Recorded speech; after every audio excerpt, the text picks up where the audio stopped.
guys, so we're back with another episode of Tacoimposters. Um, yeah, I don't. Okay, I'm gonna be brutally honest with you. Whenever I start these podcasts, I never have anything to talk about ever, and I randomly end up just talking about stuff.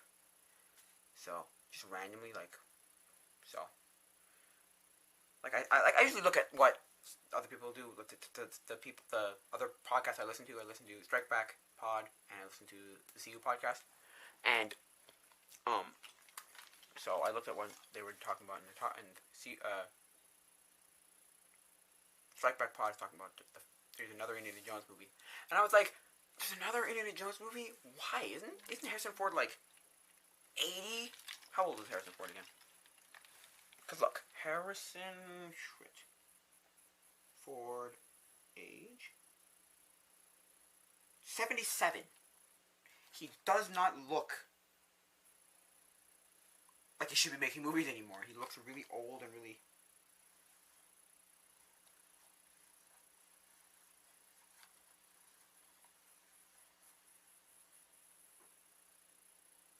Oh, that's interesting. I just looked up his age, 77, and then there's something here. What is Harrison Ford's real name? Harrison Ford was born on July 13th, 1942 in Chicago, Illinois to Dorothy Nettleman and a radio actress, and Christopher Ford. Oh, and actor turned advertising executive. His father was an Irish-German actor. Wait! Are they saying that Christopher Ford was born John William Ford, or he was born John William Ford? That's confusing, because read the sentence. It says here, born in Illinois to Dorothy Nettleman, a radio actress, and Christopher Ford, born John William Ford. So was he born? So his father was born John William Ford. Okay, anyway.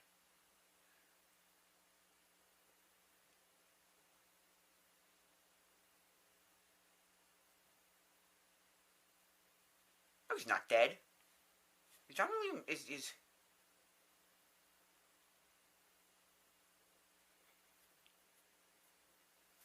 I'm confused now.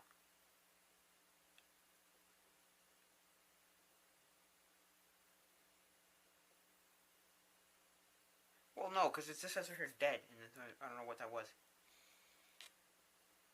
Wait, is Harrison Ford still alive? Here is information from Wikipedia.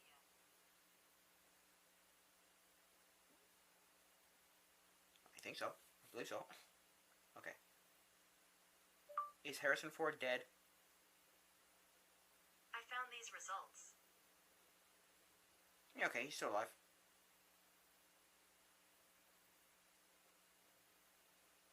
Okay. Yeah, because he just did that movie, Call of the Wild.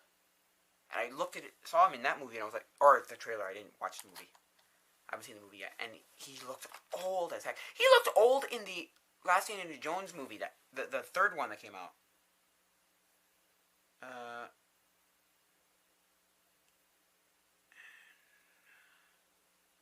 Jones 4 was 444.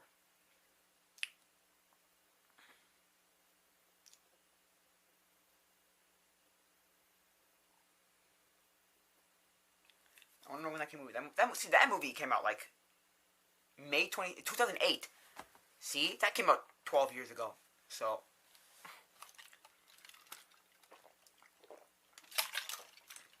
that movie came out 12 years ago. And he looked like ridiculously old. What's the plot of that movie? And the 4 was terrible. People said 4 was awful. I didn't hate it. Again, I didn't have very good taste in movies. When's it supposed to be released? That release date is set for July 2021. Oh. So not this year, next year, okay. And then, what's it about? Do we have any synopsis? Synopsis. A father adventure of daredevil archaeologist Indiana Jones. Indiana Jones 5 synopsis. Esta parta. Oh no, it's in Spanish. Synopsis. Why is this in a different language? The possibility of Indiana Jones 5 continued to be discussed through 2009 and 2010. Reports no, it's old. Indiana Jones 5 cast release date. Everything you need to know about Indiana Jones 5, including cast, release date, delays, trailers, plots. What's it say? Okay. Indiana Jones 5 cast release date. Yeah, fine. Yeah. It's been 11 years since the much. When is this written?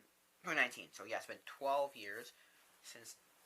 It's been 12 years since the much melanated fourth Indiana Jones movie, Kingdom of the Crystal Skull, released in cinemas, and in that decade plus, there has been much talk of a still yet to materialize Indiana Jones 5. No, it's already coming. At the time, the people discussing the project were all familiar to Indiana Jones fans. Writer George Lucas, director Steven Spielberg, and its star Harrison Ford have all spoken about the fifth film in some capacity, but this was all speculative in the void. There was even chatter about a potential franchise reboot. However, in 2016, the fifth Indiana Jones movie was officially confirmed. Yeah, see, there you go. Lucas also of Star Wars fame, obviously may have created the whip-cracking archaeologist and full of the stories he was in. But this time around, he isn't involved in the movie. Lucas is not involved in the movie? Okay. Fret not. Longtime indie director Steven Spielberg and Harrison Ford are both set to return, and despite the poor representation for Crystal Skull, its screenwriter David Koepp, Koepp,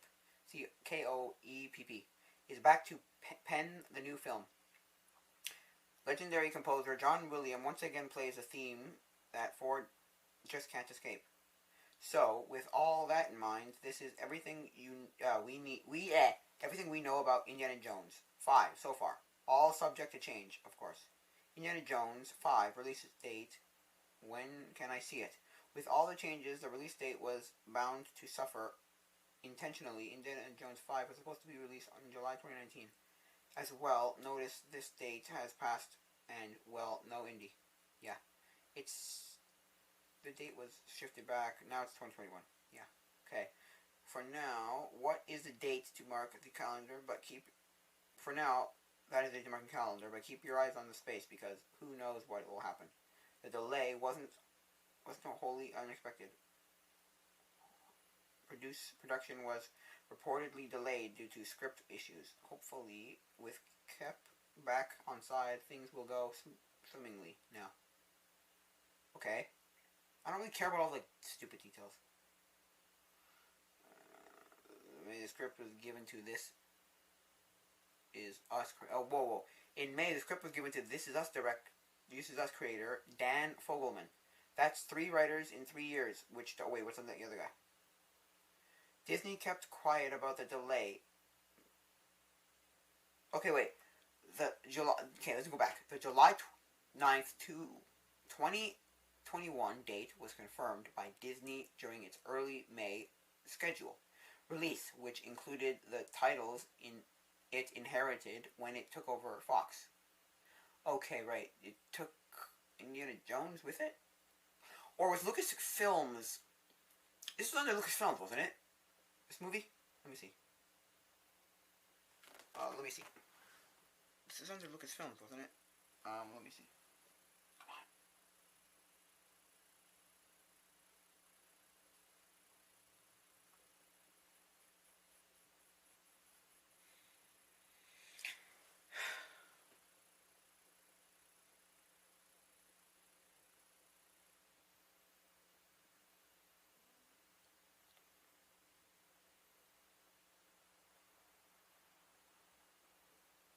Okay, Lucasfilms movies. Okay. What movies were made under Lucasfilms? Let me see. Yeah, I know the new ones are all made under Lucasfilms when Disney bought Lucasfilms, but was that one under Lucasfilms? That's why they got Indiana Jones. So it's like, wait.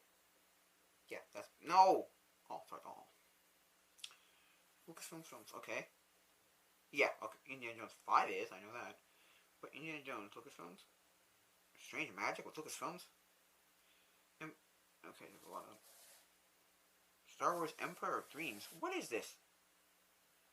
2005. What is this? A movie? A Star Wars movie I've never heard of.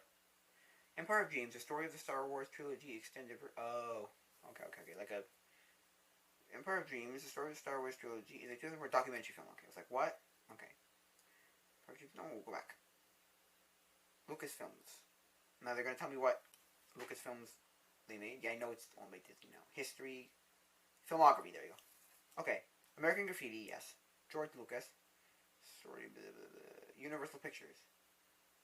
But this is not Lucasfilms then.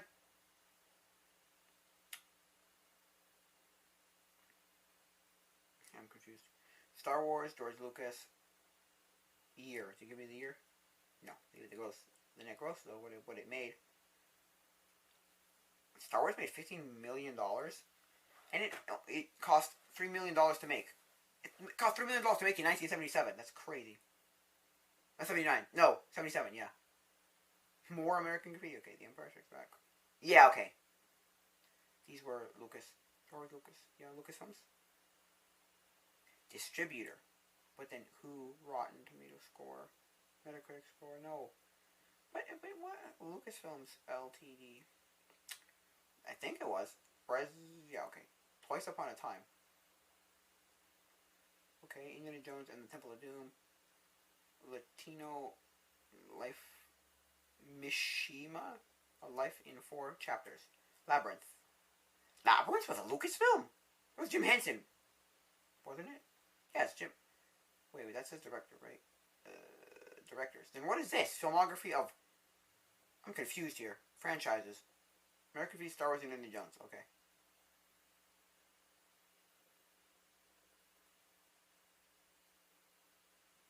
Oh, Edidroid was Lucas's big computer and or special effects computer.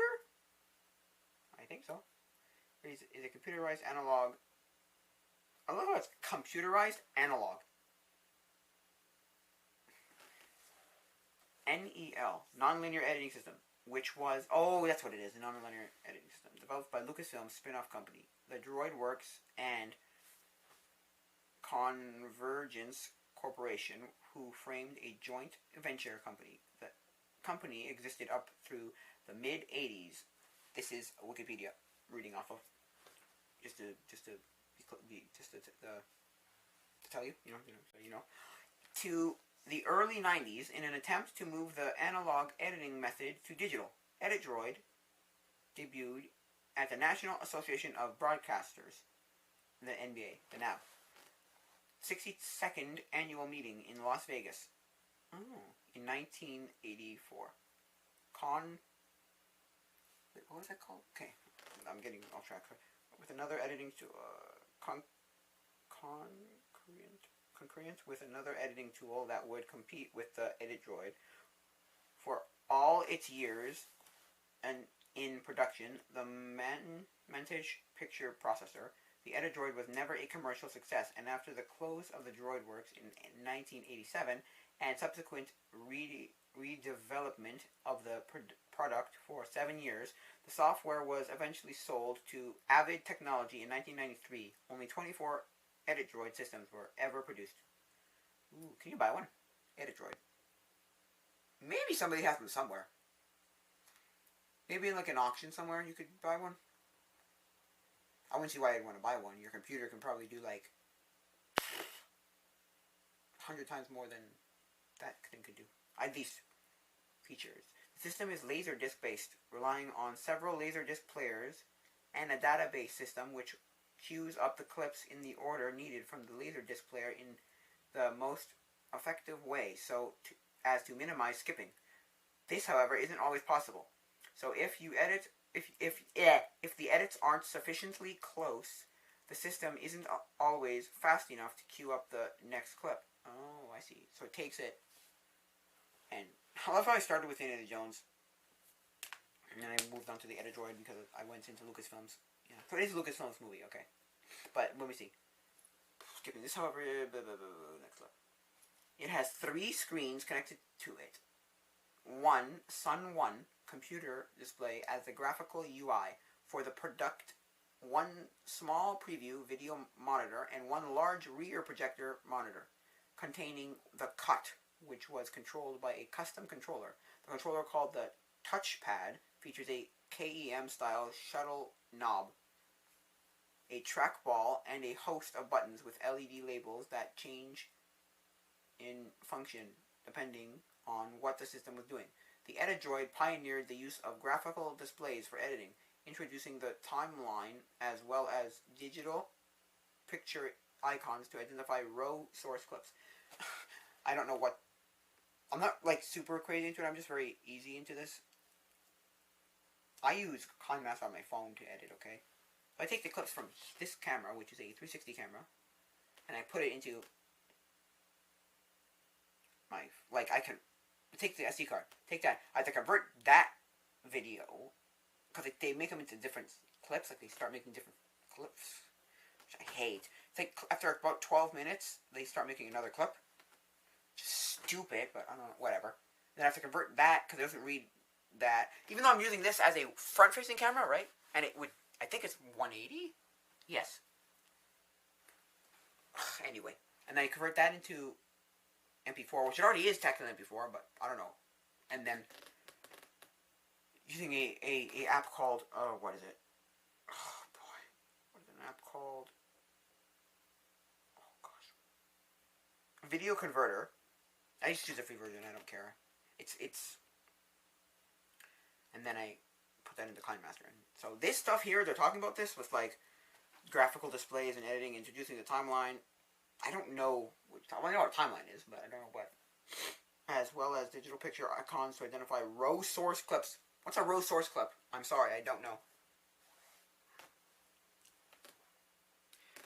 Okay, the first time I heard about this, because I've heard this before, the EditDroid, it was a documentary on Disney Plus called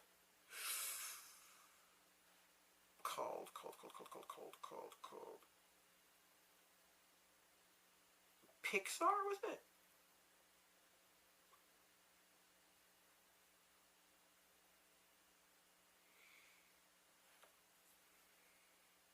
The Pixar story. That's what it was.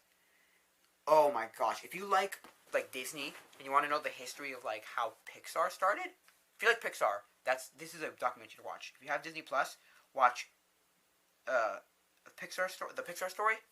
It tells like everything about. I don't want to spoil it because it's a good one. It's a good documentary, but yeah, it's fantastic. And because they're talking about the digital revolution, I guess you could say, the revolution of the digital, how it like just blew up after Toy Story, because that was the first movie to be 100% made with CGI, computer generated images. And so it's not just like Pixar and Pixar movie. It's like how that came out, and then they start talk about the EditDroid and stuff like that, because Star Wars used it a bit, and I think maybe, I'm not sure, but anyway, that's EditDroid. Let me see. Once the entire movie has been edited, an edit decision list of marked frames is turned over to a film laboratory where the actual pieces of film are spliced together in the correct order. Wait, it's based on a laser disc, but are you using a... Wait, you're still using film though? Wait, where is this? It has blah blah blah blah. Yeah, laser disc players and a database system which queues up the clips in the order needed from the laser disc player in the most efficient way, so as to minimize skipping. Yeah, okay, but there's 3 screens, but it doesn't tell me. No, use some graphical displays, but okay, yeah. The EditDroid is obsolete by market standards, as the market for a linear editing system has changed radically since its inception, with computer-based products like Final Cut Pro ranging entirely from the consumer to professional markets.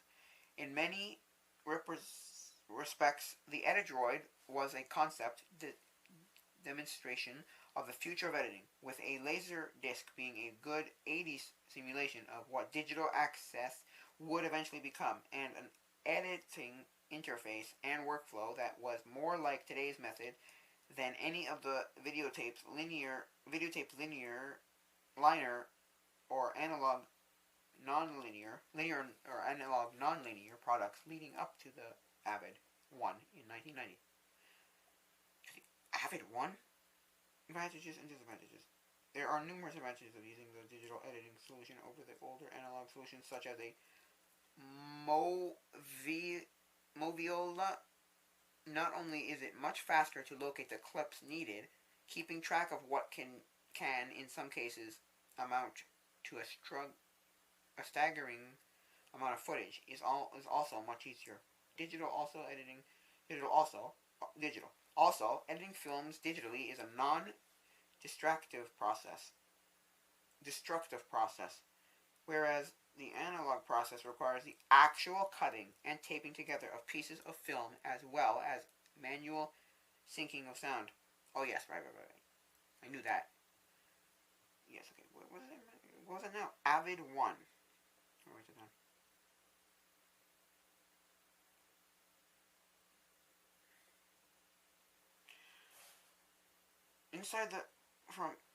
From the film technology advantage of digital editing, in his book In the Blink of an Eye, editor Walter Murch mourns the loss of the older analog solution. Analog editing requires the editor to frequently move back and forth and scrub in the source materials to gain an overview, thus increasing one's familiarity with it.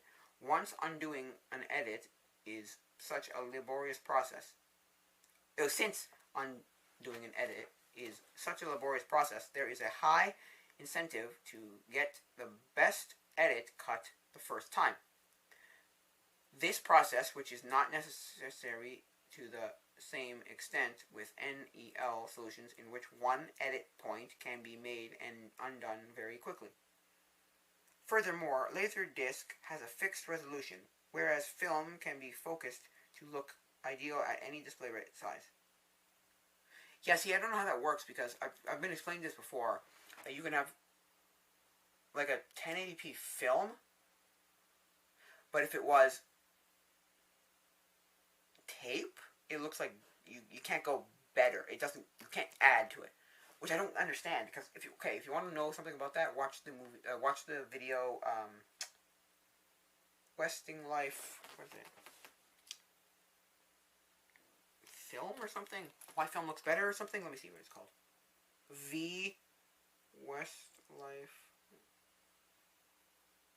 Westlife film or something. Why film looks better? What is it called? Westing Life. There, see, look. The 1990s in 1080p, 60 frames a second, HD. Is it the right video? Let me see. Let's make sure it's the right video. Recorded late November 1998 at Mount Hood in. That made the jump.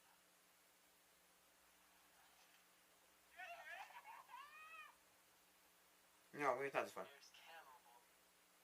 No, it's not this one. Wait, maybe it was. Let me go to here. Let me see. I'm trying to see if I can find it. It is. Somebody explained it. I don't know who it was. Was it him? Let me start from the beginning. Using a XR extended resolution, you can play analog high-8 video QT. Both full highlights from it on tape they switch bottom and top. I also applied some color streaming effect. Let me see if I can find it. It wasn't Westing Life. Westing Life. Westing Life, is that what it is? Westing? Yeah, Westing Life. Westlife, sorry. Westlife, no. It wasn't Westlife. No. Oh, no. I don't know what to do here. I want to find know what the video is called. It's called...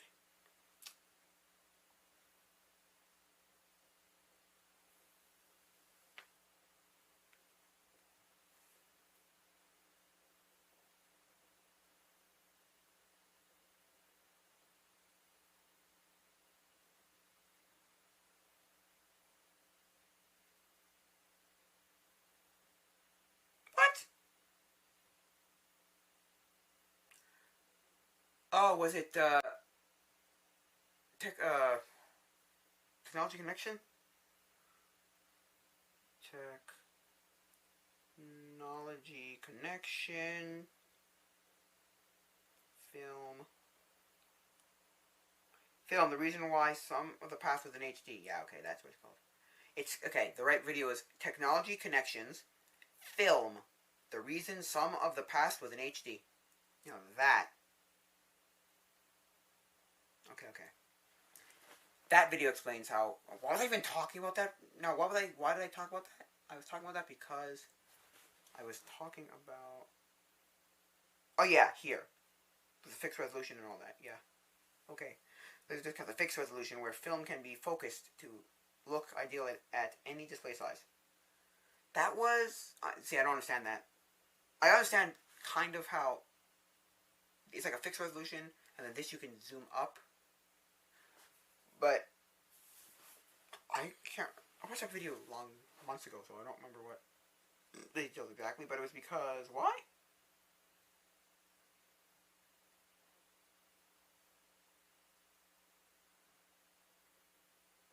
So there's this music video floating around the interwebs, something about giving your cardiac muscle as a Christmas gift and being distraught upon its subsequent regifting. Anyway, I checked it out, and people are just freaking out Yeah, I know. about how good the video looks. Yes, it's because it's about a. Quality is so good, looks like people in 2019 trying to dress like people in the 80s. Why is nobody talking about how amazing this 4K transfer is? See 4K transfer. How does transfer work? Well, Okay. Let me Google film. Let me open another one and see film transfer. What is this one? I Android. No, this is Android still. Yeah, okay, it's Android still. Okay, okay.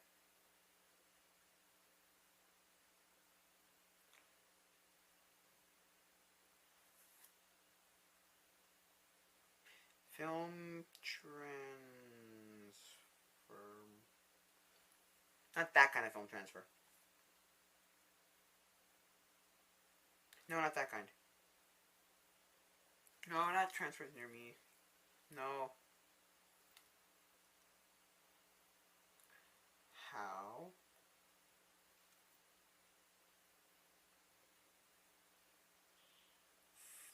Transferring film to HD works. Because I've heard of that. Like, the Disney did it a lot. They'll take an old movie that was filmed on either film or yeah, right, and then they'll sell like a remastered version. Oh, this looks amazing. Converting 8mm. No, not to digital. How much does it cost to transfer a millimeter DVD? Yes, all the most home.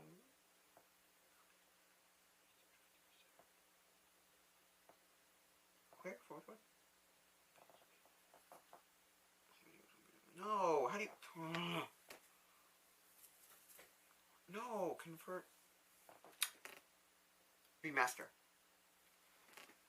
How? Sorry. How remastering film works.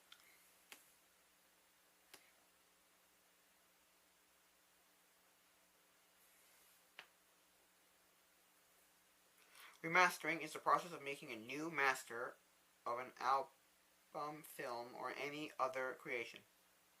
Okay. Remastering.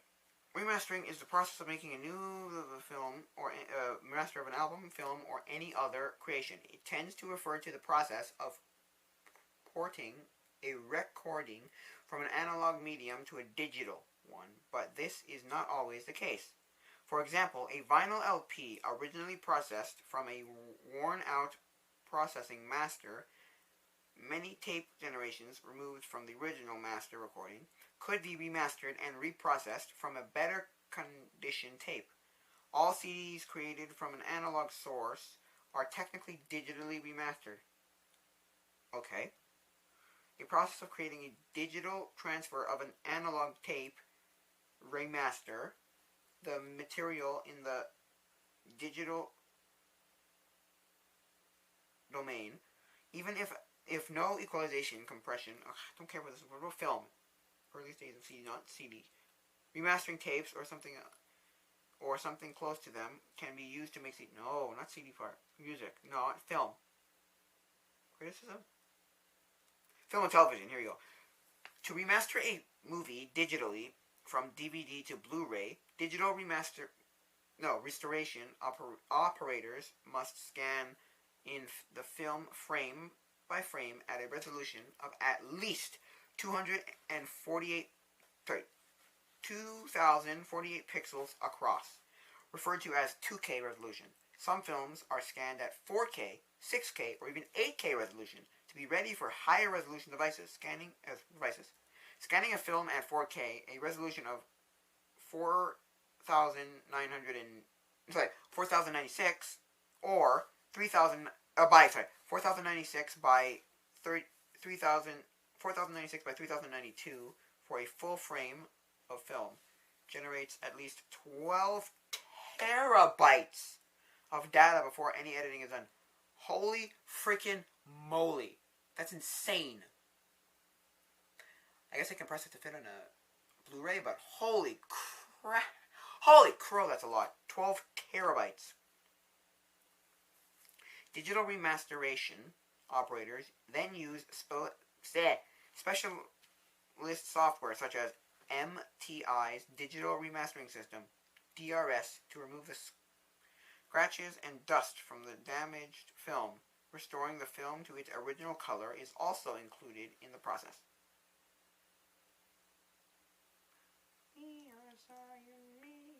Come on.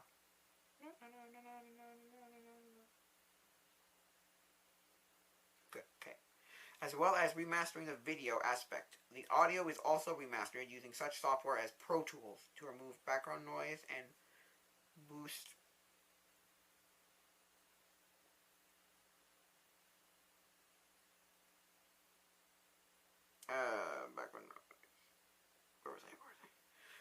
background noise and boost dialogue volume, so when actors are speaking they are easier to understand and hear. Audio effects are also added or enhanced, as well as surrounding sound, which allows the soundtrack elements to be spread among multiple speakers for a more immersive experience. This is Wikipedia again, sorry. An example of a remastered film is the 1939 film The Wizard of Oz. The color portions of The Wizard of Oz were shot in the 3-strip Technicolor process, which in the 30s yielded 3 black and white negative created from red, green, and blue. Oh, that's right, RGB. Yeah. Light filters, which were used to print the cyan, magenta, and yellow portions of the film. Printed color film answer print. These 3 negatives were scanned individually into a computer system where the digital images were tinted and combined using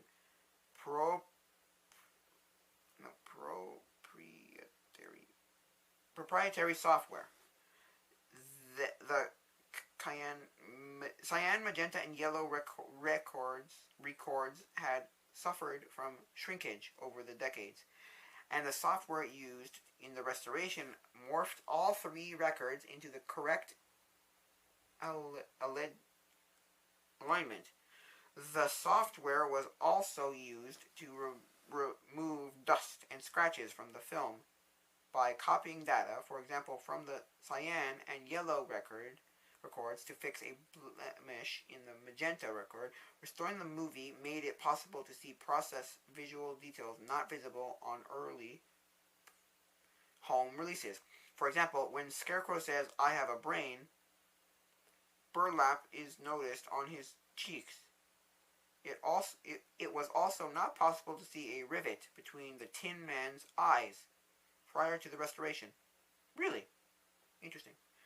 Shows that were shot and edited entirely on film, such as Star Trek, the original series, that was originally on film? Well, okay. Cannot be released in high definition without being rescanned from the original film recordings. Certain special effects were also updated to appear better in high definition. Shows that were made between the early 80s and the early 2000s were generally shot on film, when transferred to cassette tape and then edited natively in either NTSC or PAL, making high definition transfers literally impossible as the standard definition resolution was baked into the film cuts of the episodes. I still don't get how they do it though. That doesn't explain how they actually do it.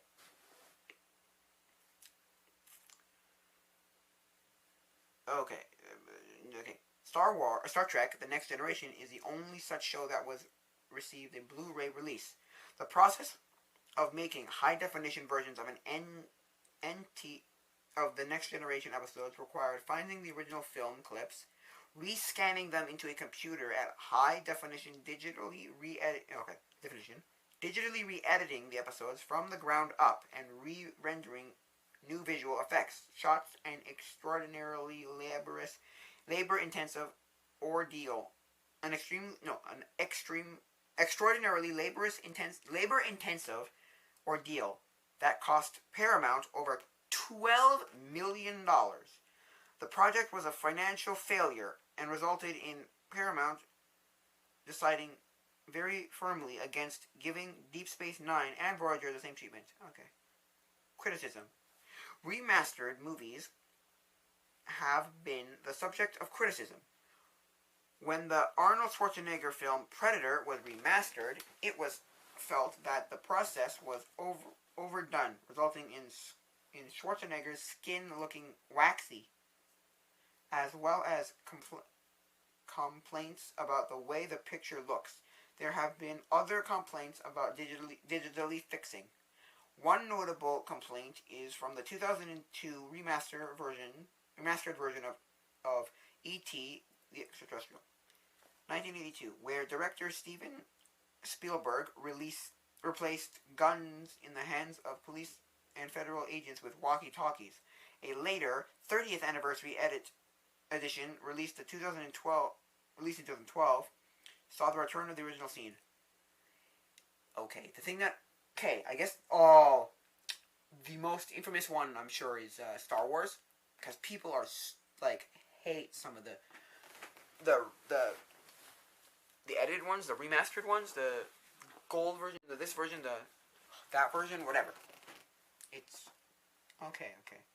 Canadian animator John Crickfellis of the Ren and Stimpy Show fame has become a prominent critic of digitally remastering, particularly in regards to its effect on Western animation. In his blog, John K. Stuff, he has admonished remasters for over saturating color and sharpening lines to the point of color bleeding, among other criticisms. He has gone on record in his blog to describe remastering as digitally ruination and digital destruction. Ruination and digital destruction. How do you digitally remaster a video game? Remastering a video game is more difficult than remastering a film or music recording because the video game's graphics show their age. This can be due to a number of factors, notably lower resolution and less complicated rendering engines, usually 3D. At the time of release, while implementing new graphical technologies may also change the gameplay. As a result, remastering a video game is uncommon due to the considerable development work required. Consequently, it is preferred to do a sequel or a reboot instead. Modern computer monitors and high-definition televisions tend to have higher display resolutions and different aspect ratios than the monitors televisions available when the video game was released. Because of this, classic games that are remastered technically have their textures updated. An example of a game that has had its original graphics re-rendered at a higher resolution is Hitman HD, which contains two games with high-resolution graphics, Hitman 2 Silent Assassin and Hitman Contracts. both were originally released on PC, PlayStation 2, and original Xbox. The original resolution was 480p on Xbox, while the remastered resolution is displayed at 720p on Xbox 360. Another game remastered or re-released is Grand Theft Auto 5 to take advantage of the increased processing power of the next generation consoles, PS4, Xbox One, over the original console release, PlayStation 3, Xbox 360. Right. Okay, that was done. Still doesn't explain how that actually works. I'm not going to read that all out. You can read it on Remastered Wikipedia. How does video remaster work? Film is done from the original... Okay. Video remastering is done from an original film, not a digital file, and these films have significantly higher quality and resolution than what you see on TV. The original films are scanned into high-resolution computer files and goes through processing using the newest technology. Okay, yeah, Quora. But does it give me any more?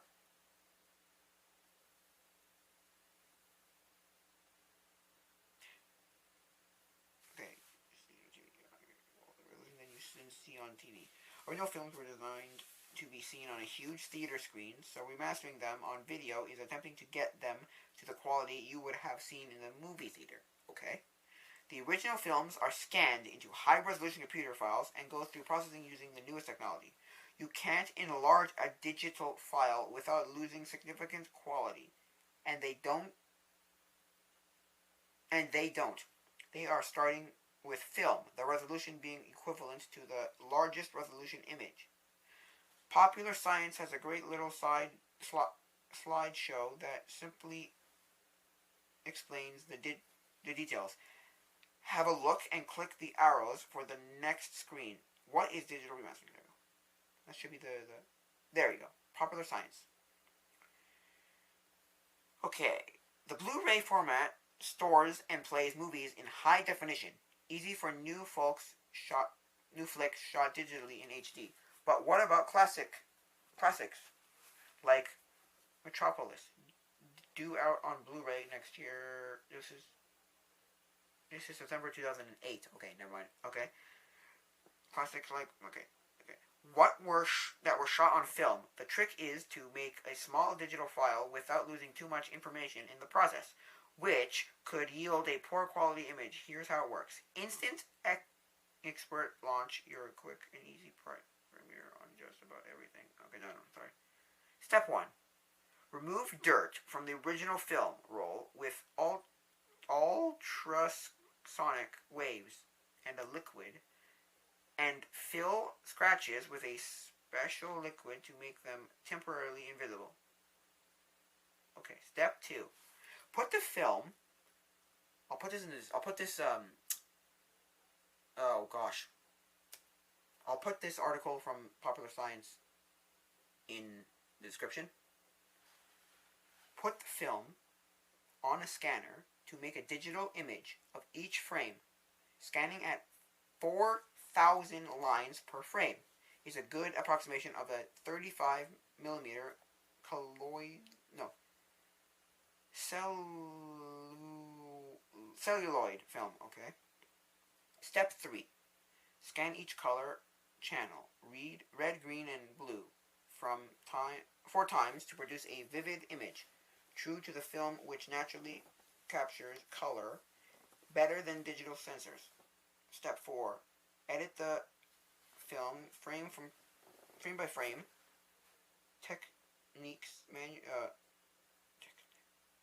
Technicians manually correct for color discrepancies and remove blotches and other signs of age. This can take up to a year. Holy crow. Step 5. Compress the digital files. The MPEG-4 compression often used by Blu-ray is better than other methods at creating a small file while preserving the original detail. Instant export launch your quick and easy premiere on just about everything. Okay. That was it? What's that? Well, the guy said go keep going. So what? Just click next to see what the next one is. I'm confused. Whatever. But still. Okay, so that's how that works. I love how we went from Indiana Jones to the droid, to edit droid, to digitally remastering something. Or to, yeah, it's digitally remastering something. Whatever. Okay.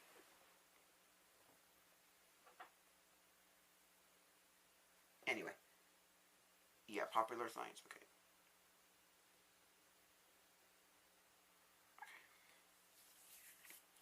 So, the process of turning classics to HD, okay. Wow, okay, so that's that. Wow, we talked for a while. Wow, 45 minutes. See? I got 45 minutes out of it. There you go. See? Yeah. Because that's the thing. From what I hear, in a tape, you cannot digitally remaster because there's nothing you can do to make it better because it's physically baked into the... From what I understand, digitally baked into the tape, and you can't make it better. You can digitally... You can convert it to digital, and then you can use software that kind of tricks it into making it look like it's better. But you can't make it better than it was recorded on. Film, you can actually make it look crisper, cleaner, no scratches, no dust, not okay. That's well, okay. I mean, I learned something today. You take the 3 colors and oh wow, okay. Yeah, so I think that'll be it for now, guys. This is Tacoimposters for March 3rd, 2020. If you want to get in touch, like if you want to ask questions or talk to me on Discord or Patreon or support me on Patreon, links in the description, but email for questions at tacoimposters@gmail.com. Yeah, I think that'll be it for now, guys. So, adios, mi amigos.